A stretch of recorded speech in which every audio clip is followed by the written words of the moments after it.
good, HigherScope family? It's your boy Alex. It's your boy Kibby. And we are here at Papa Jesus Farms in Edmond. With our guy Clent and Trent. Yeah, and they're about to have a little interview / pheno hunt video. So let's pull up on them.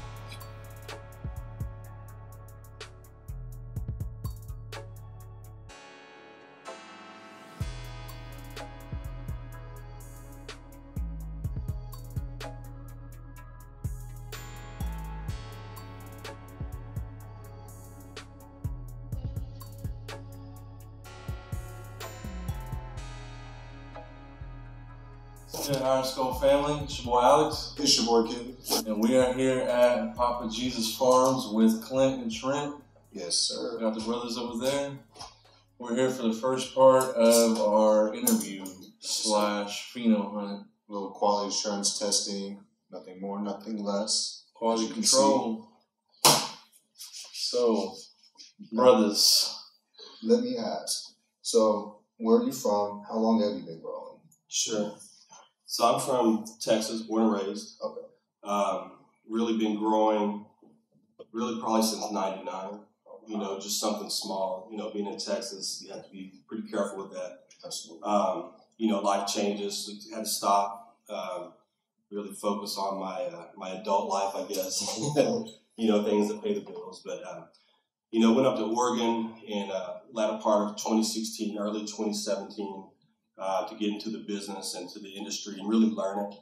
And that's where I started doing a lot of my pheno hunting. Okay.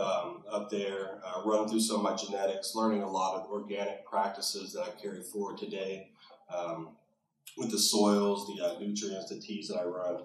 But really just, you know, it gave me the opportunity to really learn and just really get to where I am today. So, came out here to Oklahoma in April of 2019, so roughly 2 years out here now.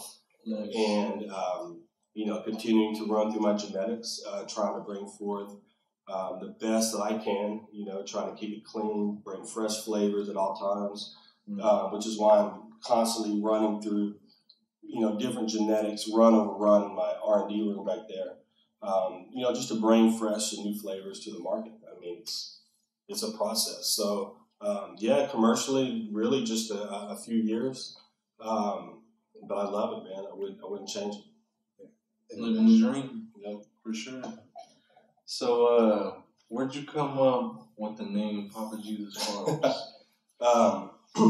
So that's a good question. You know, a lot of people really haven't heard this story. Really, you know, a few have. I'm starting to tell it a little bit more.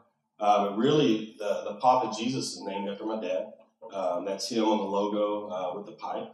And, you know, as a family, we've always called him Papa.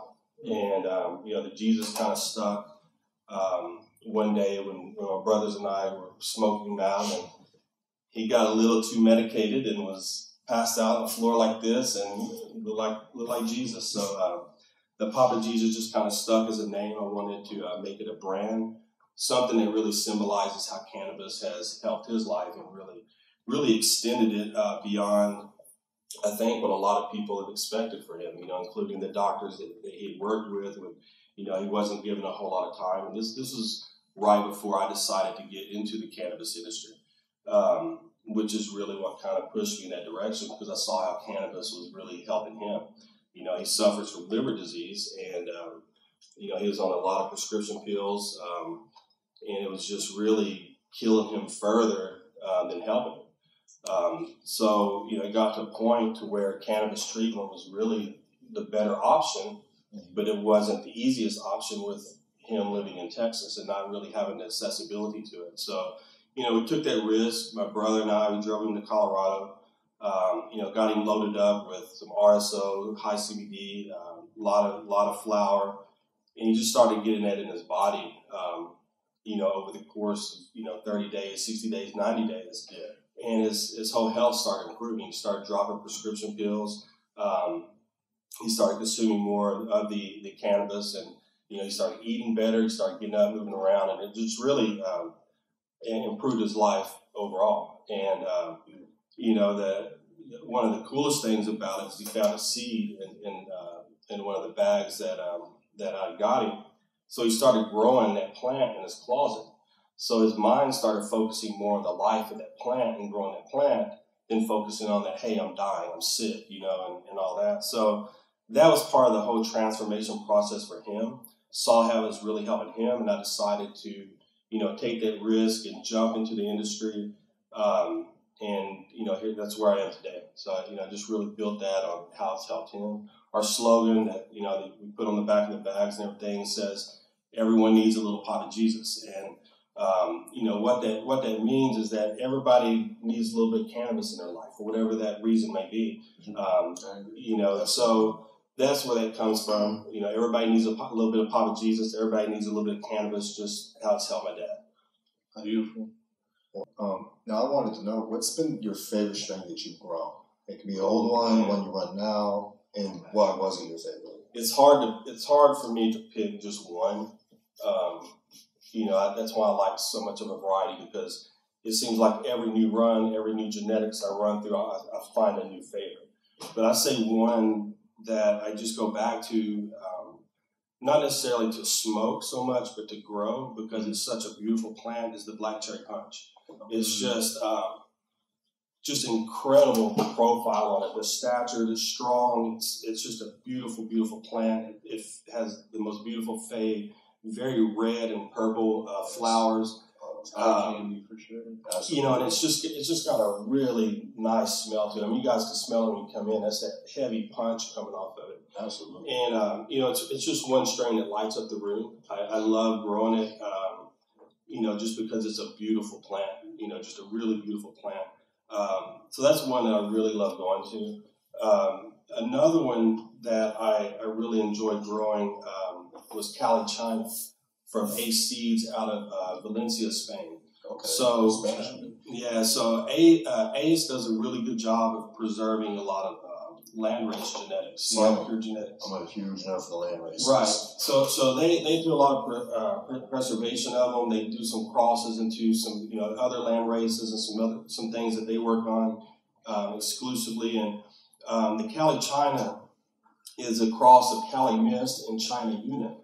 And it just puts off a really, really unique profile of sour mangoes. It turns almost like this blackish purple, just caked out in frost. And it's crazy. It's actually a really, really, really nice strain. And, I don't think you'll see a lot of cultivators over here running it, just because we haven't necessarily had the accessibility to, genetics overseas like we do here within the States. It's a little bit more expensive, a little bit harder to kind of get some of those. But if you can get access to them, some of them there's some really good breeders over in Europe right now. What do you think is the most important part of this whole process? Like, what's the most tedious and that takes the most of your energy when it comes to this whole growing, crossing genetics? Pheno hunting is not easy. It's a lot to keep up with. You have to tag, label everyone.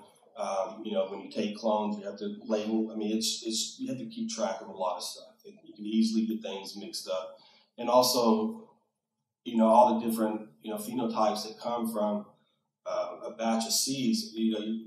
They're all going to be different. You're going to have a lot of variations in them that can bring challenges with your growing environment, with your feeding.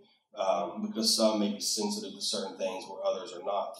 So that's part of the process that I do, is really look to see which of these phenotypes work well within my regimen, my environment. I run LED lights, my feeding program. I kind of look at that as how well does it adapt to my environment, and that plays a big factor in my selection process. Mm-hmm. There's some that are more labor intensive, like the transplanting, the cloning, the harvesting. Trimming to me is probably one of the most labor intensive, because you're just trimming. It's very, you have to have a strong mind for that, because you're sitting there 8 hours a day, some longer, just trimming over and over. It's very repetitive. It's not something I can do all the time.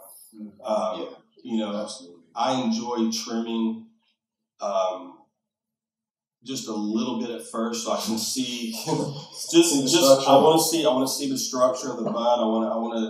What I want to do is not all strains, in my opinion, are trimmed the same. Some I like to have a more craft look to it, where some I like to have more of a tighter trim. So what I do is usually before the trim crew comes in is I will go through and trim some of every strain that I bring down, and give that as examples to the trim crew so they can kind of understand what my expectations are on trimming that bud.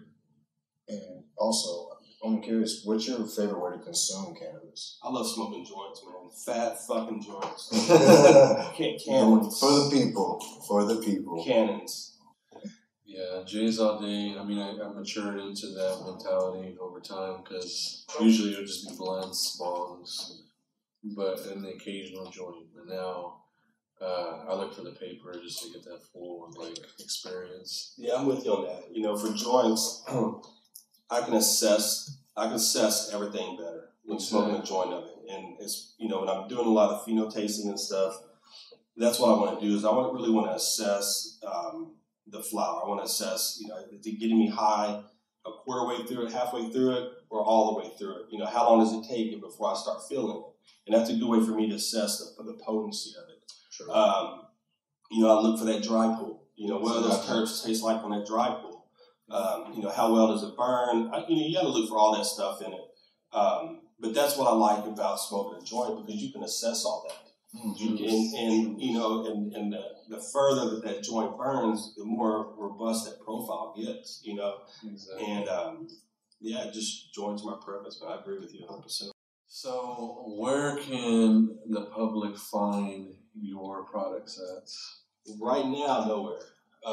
It's just, you know, it's out everywhere right now. You know, we've got this next drop coming at the end of the month. It's hanging right now. You know, I want to try to give it at least, you know, a 3-4 week cure. I prefer to cure longer. It's just harder because the market demands it so much. So it's hard to really put that cure on it that you'd really like to see. So, you know, so that's what we're looking at. It's probably the end of April, 1st of May. But, you know, some of the main shops that I go to every time, Get Baked in Edmond. Get Baked. Get Baked, you know, they're one of the shops that I went to the most when I first moved out here, because they always had a really good selection of fire strains on the shelves. I agree. Found them for us. So yeah, so you know, and they're carrying a lot of the newer West Coast flavors, which I was excited to see, especially coming out of Oregon. You know, I got exposed to a lot of really great genetics out there. So coming down here and seeing a lot of the new stuff, a lot of the West Coast flavors, really. It really motivated me in a way because I was just really ready to get out here and start putting some stuff out on the shelves as well. So I knew Get Baked was one place that I would want my flower to be because I felt it would complement what he already had in his shop. So Marlon and I, shout out to Get Baked. Marlon's a good dude. Get Baked. You know, I'll always be on his shelves as long as he lets me. But we have a good relationship, and so Get Baked's a place where you can find my stuff. High Voltage down the Plaza District. Oh yeah. You know, Morgan, he's the owner, really cool dude. That's a place that you'll probably consistently see. Probably more of my exclusives. You know, he was one of the ones that only got the apple pie last drop. You know, which is a really good one. So I was lucky. Yeah. So and that's what I try, and that's what I want to do is not necessarily put everything all over the place. You know, I don't want to dilute the market. You know, and I also, you know, not necessarily all the dispensaries have all the same flower either. I want people to go to different dispensaries and do business with them to get different varieties. I mean, we're all in this trying to support each other anyways, right? So absolutely. Let's share the love a little bit with that. So High Voltage, likewise. Likewise, another really good spot, man, and you know, they're growing.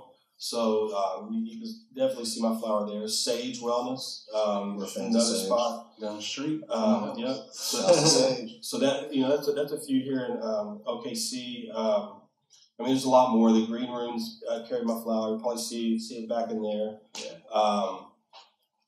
Shit, man. I mean, there's a few. There's, you know, it's really hard right now to get to everybody at once. And to be honest with you, I wish I could. You know, hopefully soon. Exclusivity is great. Yeah, you know, it just helps people savor and appreciate the product a lot more. Highest Relief. So you guys been to Highest Relief? Yes. Right here on Broadway. So That's kind of like a little hidden gem, man. But, Oh, it is. I had some amazing runs there. They got the drive-through. You can get really good deals. D, I've been working with him. You know, my last few harvests. He was one of my first sales. In fact, I think D was my first sale. Oh, wow. So I'll always make sure he has my flower over there. The patient base loves our brand, so you know that's important too. Make sure you get it. Advanced Wellness in Muskogee. Okay. They love the Papa Jesus out there. You know, TJ runs a really great store out there. The staff is really friendly. They carry some really good flower on the shelves too for some great growers. But I mean, he's just such a good dude, and you know, I always make sure my flowers out there too. Earth, Wind, and Flower, and Ardmores. I mean, it's kind of spread out all over the place, man. There's quite a few, but those are pretty much the main ones that will keep it on rotation for a while. Nice. And where can everyone find you on social media? At Papa Jesus Farms. At Papa Jesus Farms, guys. Check them out. Give them a follow. Like their, pictures and everything. Show them some love. Follow their drops. They put a lot of hard work into their Appreciate product, man. So definitely go support them. And I think this will conclude the interview, and we can get into some Tasting.